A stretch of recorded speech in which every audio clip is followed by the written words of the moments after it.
Je devais avoir 13 ou 14 ans la première fois que je me suis rendue sur le camp de Natzweiler. Parmi toutes les photos, les dessins et les objets que le musée renfermait pour tenter de faire saisir l'insaisissable aux visiteurs de sa mémoire, un document avait particulièrement retenu mon attention. Il s'agit de cette partition de musique exposée sous son présentoir de verre. Je suis retournée la voir à chacune de mes visites. Elle a été composée en janvier 1944 dans l'enceinte même du camp, au milieu des enfers. Et ces feuilles de papier me fascinaient, car j'avais sous les yeux l'acte de résistance le plus intime qu'il m'ait jamais été donné de voir.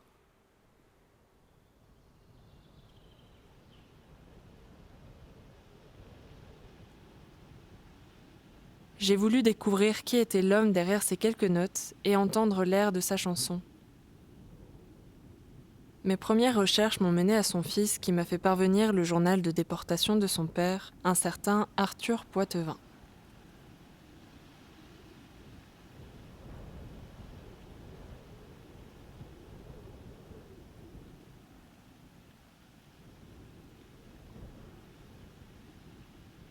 Nous avions quitté Paris avec le soleil. Ici, la neige et le froid nous accueillent. Nous sommes sur le flanc nord du ballon vosgien, à 900 mètres d'altitude. Autour de nous, les bois sombres et hostiles, aucune trace de civilisation. Partout, un paysage de roches et de montagnes. C'est à croire que nous sommes sur une autre planète.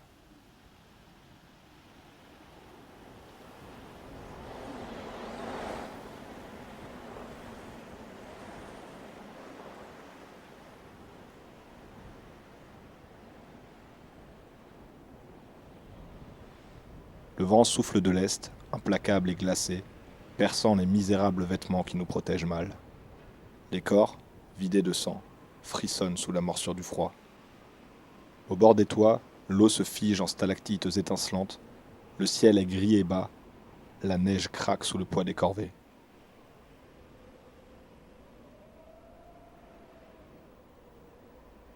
Derrière nous, en bas du camp, le crématoire crache une fumée interminable. Un ordre rauque nous secoue, le défilé commence.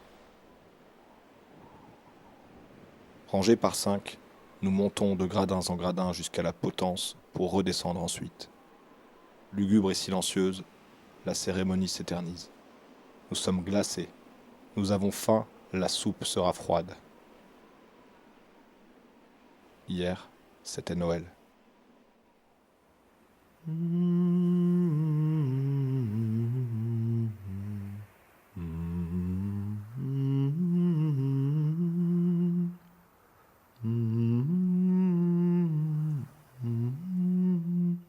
Un soir au réfectoire, un chant s'éleva dans le silence.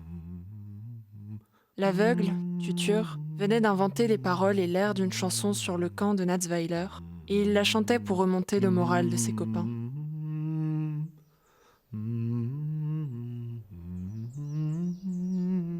Je me souviens avec quelle attention émue nous l'écoutions, et cette chanson devint la nôtre au camp. Il m'est arrivé, lorsque j'allais voir les plus abattus, de leur fredonner ta chanson. Un sourire effleurait leurs lèvres, et ils reprenaient confiance.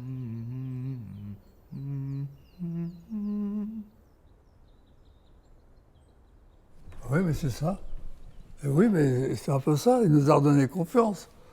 Et c'est pour ça que je la chante.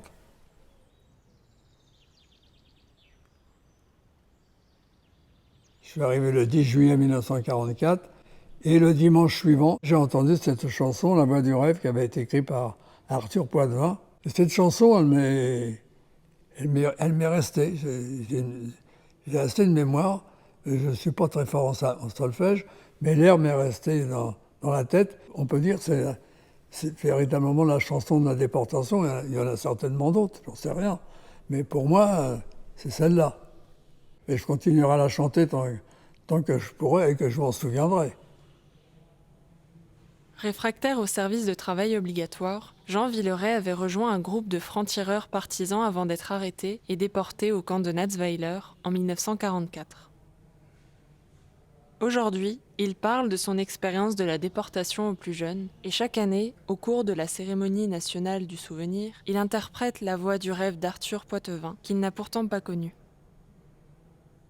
Je tendis alors quelques photographies à ce passeur de mémoire pour lui faire découvrir le visage de notre compositeur.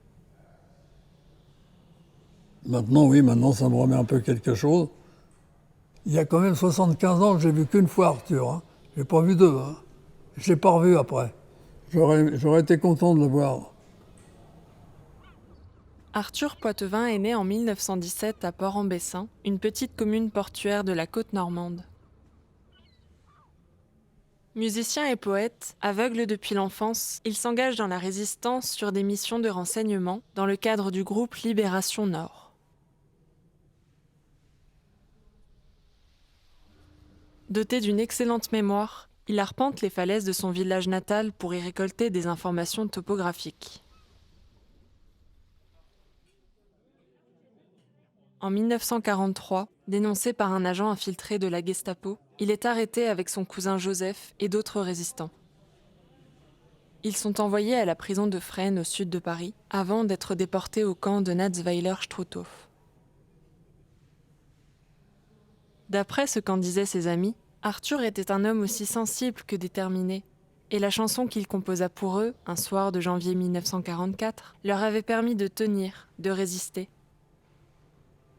Car les paroles de la voix du rêve racontent la capacité de s'évader par la pensée et entretiennent l'espoir, indéfectible, d'une libération prochaine. Lorsque celle-ci advient enfin, Arthur prend un train pour Bayeux et retrouve sa femme sur le quai de la gare le 18 mai 1945.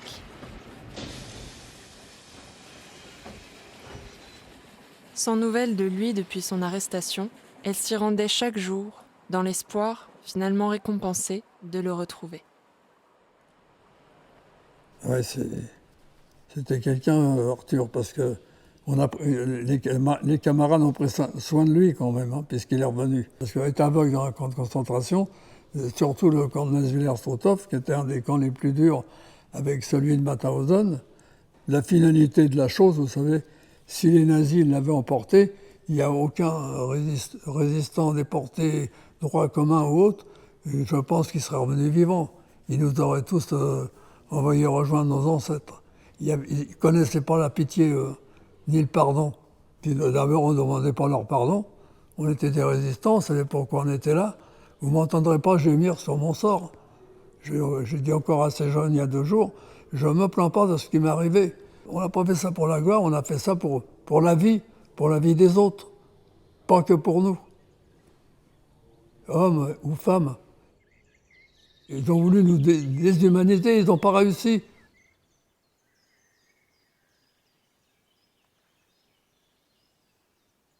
La nature est charmante aujourd'hui. Le soleil d'Alsace baigne et réchauffe nos corps débiles et languissants, rendant un peu de vie dans notre organisme appauvri.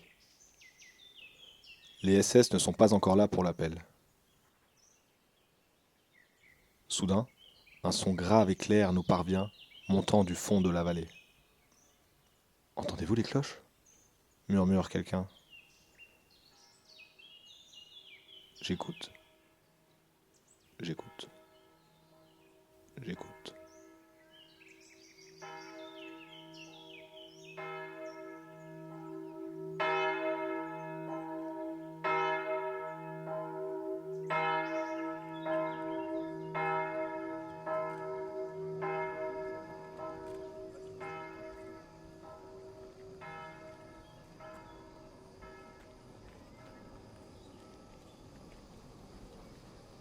Si on nous avait dit qu'en 75 ans plus tard, on serait pris en photo ici.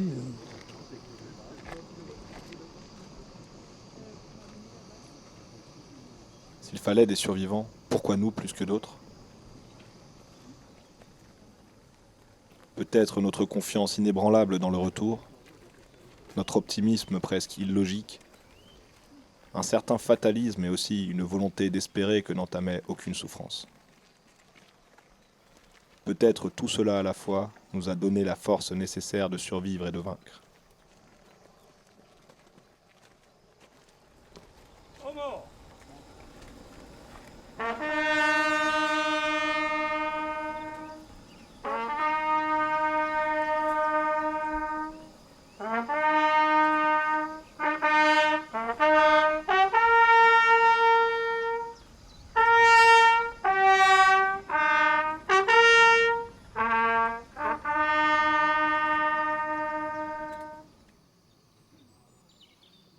Mais peut-on vraiment, d'un seul coup, se tenir à l'écart de ce qui fut notre raison première de résister et de lutter? La résistance, pour la masse surtout, n'était pas le fruit de réflexion ni le produit d'une certaine logique, non. Cette idée était en nous aussi impérieuse, aussi instinctive que la faim, la curiosité de l'au-delà et le désir de vivre. Quand revient le moment du rêve, à la maison, nous voici de retour.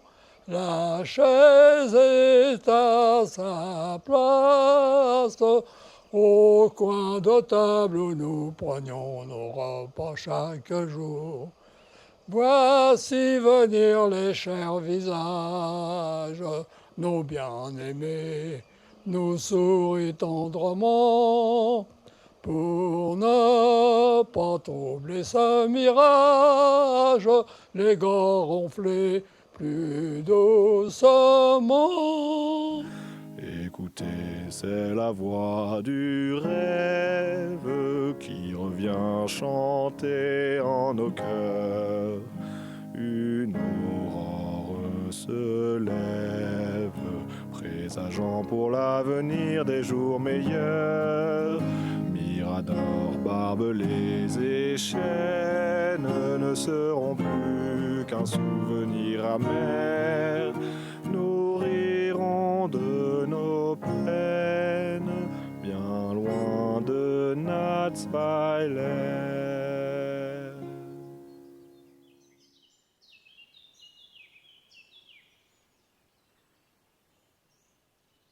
Arthur et sa femme eurent 3 enfants et ouvrirent une petite librairie.